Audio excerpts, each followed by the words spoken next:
제대로 된 임금 만들려고 그런 것 아니더냐?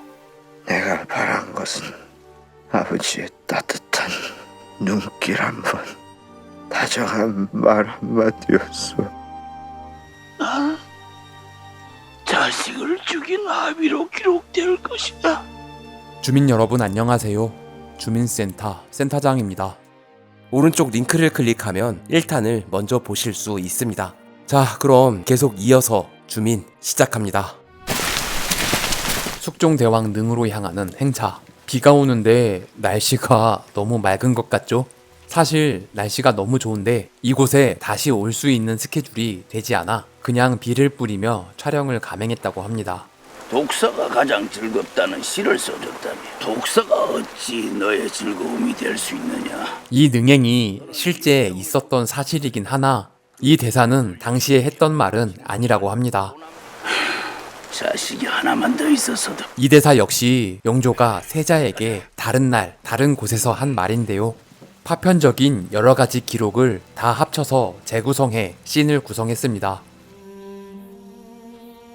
아들입니다, 아들! 어젯밤 꿈에 청룡을 봤다니까요, 청룡을! 새손이 태어나는 날 꿈에서 본 청룡을 그린 세자. 어찌 보면 전통 사극의 클리셰라고 볼 수도 있겠지만 감독은 고전미가 갖고 있는 전통적인 힘을 믿었다고 합니다. 이 그림은 부채로 만들어 두었다가 훗날 새손이 보위에 오르는 날 바치도록 하겠나이다. 황산벌, 평양성까지 만들어 봤으니 나올 수 있는 감독의 관록이죠. 됐다. 데려가라. 손주 100일인데 영 탐탁치 않은 영조. 전하께서 하교가 없으실 땐 다 그만한 이유가 있지 않겠습니까? 아이고 이 양반 했어. 우리 후궁들까지 나서서 전하를 힘들게 해서야 되겠습니까? 문서원 자네 임신한 거 믿고 깝치던 문서원은 결국 네가 주상의 총애를 믿고 이것은 가짜로 때릴 수 없는 풀샷이라 실제로 멍이 들 정도로 때렸다고 합니다. 진짜 너무 아프니까 연기는 자연스럽게 나왔죠. 저 천한거 뱃속에 주상의 씨앗이 들었다고. 천해요. 생모가 무술이 출신인 영조는 천하다는 말에 심하게 긁힙니다. 이참에 제 임금자리도 거두십시오. 완전 발작 버튼 제대로 눌렸죠.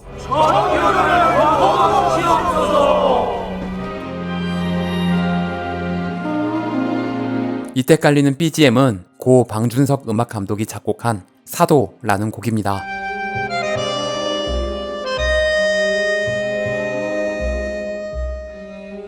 피아졸라의 오블리비언, 망각이라는 곡을 들으며 작곡했다고 하는데요.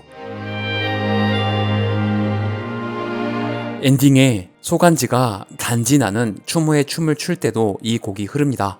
감독은 처참했던 과거를 잊는다는 의미로 망각의 춤이라고 표현했는데요. 이 곡 오블리비언을 레퍼런스로 삼은 이유입니다.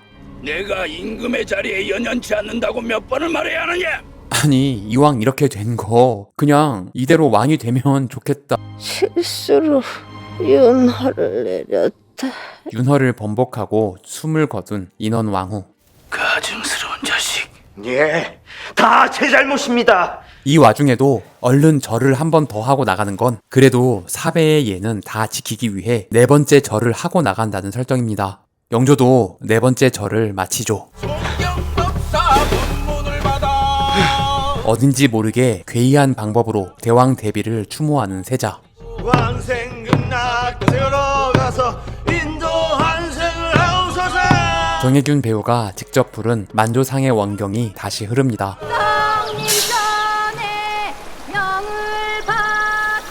이때 기생이 부르는 곡은 부모의 은혜를 기리는 부모 은중경이라고 합니다. 그 옷차림은 뭐냐? 세자라는 작자가 상중에 술이나 퍼먹고. 전부 영조가 세자에게 실제로 한 말을 고증했다고 합니다. 지난달 함경도 병마절도사가 금주령을 어겨 참수된 것을 모르느냐? 금주령은 본인도 어겼죠. 청나라 사신이 선물한 강아지가 많이 컸네요.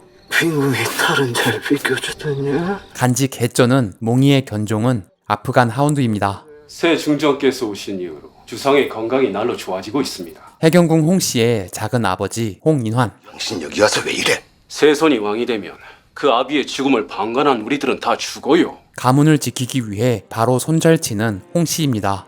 사도세자와 아버지와의 갈등에 숨겨진 대신들 간의 이해관계와 당파 싸움을 다 표현하고 싶었지만 2시간 안에 모든 걸 표현하지 못한 건 감독의 아쉬운 점이라고 합니다. 새 중전께서 왕자라도 생산하시면 그것으로 상황은 끝이고 후궁인 박소담 임신시켜놓고 새로운 중전은 서예지가 됐네요. 문서원이 딸을 낳았거든요. 영조의 갭이 정순왕후 역의 서예지 배우 역시 오디션을 통해 캐스팅했습니다. 저는 주상이 무섭습니다. 15세의 나이로 66세 영조와 가례를 치르고 왕비가 된 정순왕후. 무려 51세 연상으로 역대 조선의 왕비 중 가장 많은 국왕과의 나이차를 자랑합니다. 의붓 아들인 사도세자보다 10살이 어리죠. 사실 이 장면 전에 새 중전을 드리라고 하는 대신들과 이 나이에 무슨 새장가를 가냐며 거절하면서 슬쩍 영빈을 올리면 어떻겠냐고 해보지만 숙종대왕이 장희빈 사약 사건 이후 후궁이 중전이 되는 걸 금지했다며 중전 후보자를 준비하겠다는 장면이 있었는데 삭제됐습니다. 자네한테 미안하네.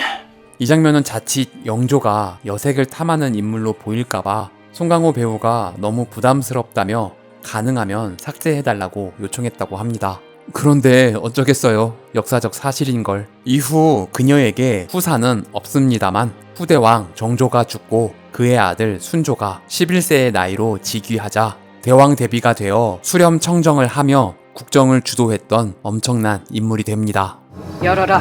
아예 창덕궁 후원에 무덤 같은 방을 만들어 놓고 박수와 비구니, 기생들을 불러 모아놓은 세자. 전부 실제 있었던 사실이라고 합니다. 세손 입만 열면 세손이야. 아버지와의 정을 나누지 못해 본인의 아들에게도 정을 주지 못하는 안타까운 비극. 다른 옷 가져. 실제 사도세자는 옷을 입는 것에 어려움을 느끼는 의대증을 앓고 있었다고 합니다. 아버지가 하도 옷 가지고 뭐라고 하니까 스트레스가 극에 달했다는 설정입니다. 그 늙은이 당장 경희궁으로 옮기라 해. 감독은 세자가 이렇게 될 수밖에 없었던 이유에 대해 설명하고 과정을 보여주고 싶었다고 합니다. 그에 대한 연민을 느끼게 하고 싶었다고 하네요. 진짜 미친 건 사도세자일까요? 아니면 영조일까요? 자식이 아내한테 뭘 한자도 들을 수 없사옵니까? 3대에 걸친 장대한 이야기를 2시간 안에 담기 힘들기도 하고 사도세자의 입장을 중심으로 풀어가다 보니 영조와 정조의 입장에 대한 설명이 약해질 것이 걱정이었는데 영조는 송강호 배우가 연기로 다 표현한 것 같고 정조의 감정은 이 씬과 소지섭의 엔딩 장면으로 표현했다고 합니다. 허공으로 날아간 저 화살이 얼마나 떳떳하냐. 목적지로 날아가야 할 화살을 허공에 날리는 건 자유로움에 대한 이상을 날아가는 화살에 투영시킨다는 설정입니다. 세손은 사배를 올리라. 아무리 초라한 환갑연이라 해도 중전이 따로 있는데 이런 예를 올린다는 것 자체가 역모에 가깝죠.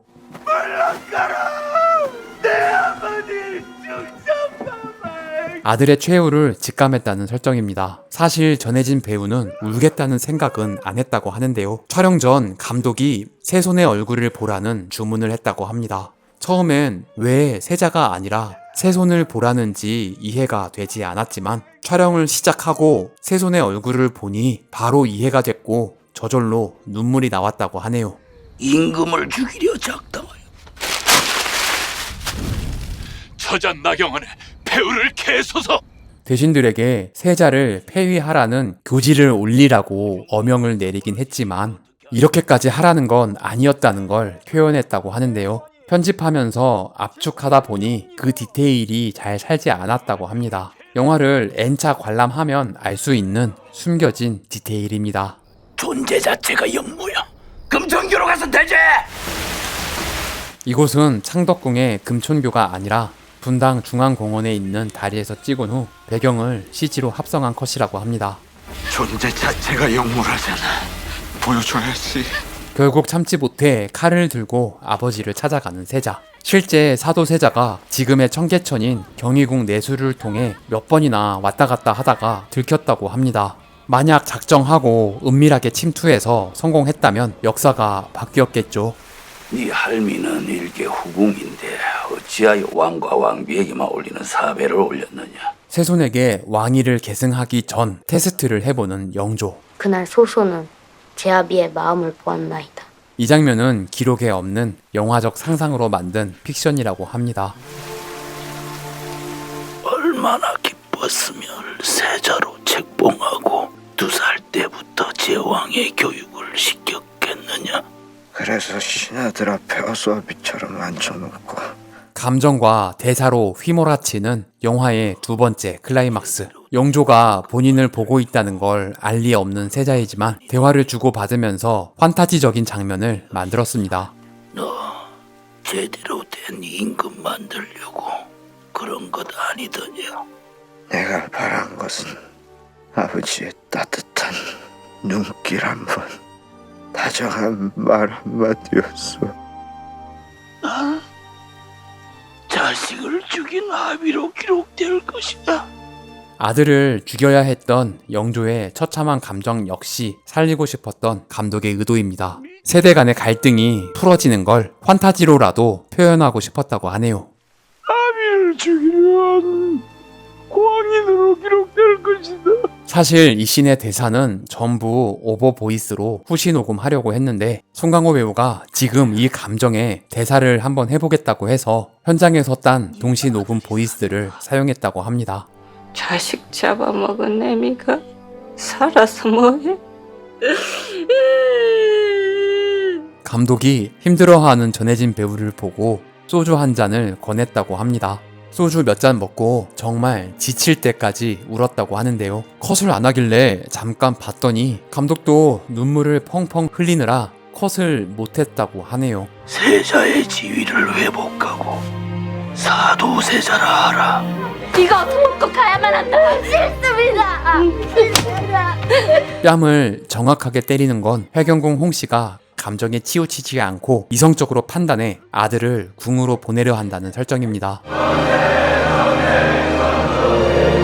드디어 왕위에 오른 정조. 끝난 줄 알았는데 소지섭 배우가 나오면서 다시 시작하는 느낌이 됐죠. 이 장면이 꼭 필요한 것인가에 대한 비판이 많았지만 감독은 이야기의 끝이 사도세자의 죽음이 아니라 그 이후 아버지를 추모하는 정조의 모습까지 담는 게 중요하다고 생각했습니다. 소지섭 배우는 너무 부담스러워서 처음엔 고사했지만 감독의 끝없는 설득에 넘어가 특별 출연했다고 합니다. 문근영 배우는 소지섭 배우와 꼭 멜로를 한번 해보고 싶었는데 엄마가 됐다며 탄식 아닌 탄식을 했다고 하죠. 여담으로 소간지가 국민 여동생을 처음 보고 한 인사말이 어머니였다고 합니다. 사실 즉위식 때는 붉은색의 금간 제례복을 입는데 영화에서는 강렬한 세계 대비를 만들기 위해 하얀 옷을 입은 신하들 사이에 블랙톤 옷을 입혔습니다. 이후 해경궁 홍씨의 회가변에서 춤을 출 때는 하얀 옷을 입는데요. 이 역시 정조 이외의 인물은 병풍으로 만들어 정조만이 화면에서 돋보이게 하기 위함이었다고 합니다. 노년의 해경궁 홍씨 역을 다른 배우를 섭외하지 않고 특수 분장한 건 전통 사극에서는 과감한 도전인데요. 한국에서는 분장이 어색하다는 의견도 많았지만 감독은 이 모든 감정을 오롯이 가진 배우가 직접 해야 한다고 판단했습니다. 네, 오늘 제대로 한번 놀아보겠노라. 자, 이준익 감독의 웰메이드 전통 사극 사도였습니다. 주민 여러분은 어떻게 보셨나요? 의견을 댓글로 남겨주시면 감사하겠습니다. 구독과 좋아요는 사랑입니다. 종 모양 클릭으로 알림 설정까지 하시면 주민센터와 좀 더 가까워집니다. 부디 조.9R 부탁드립니다. 시청해주셔서 감사합니다. 지금까지 센터장이었습니다. 다음 영상도 기대해주세요.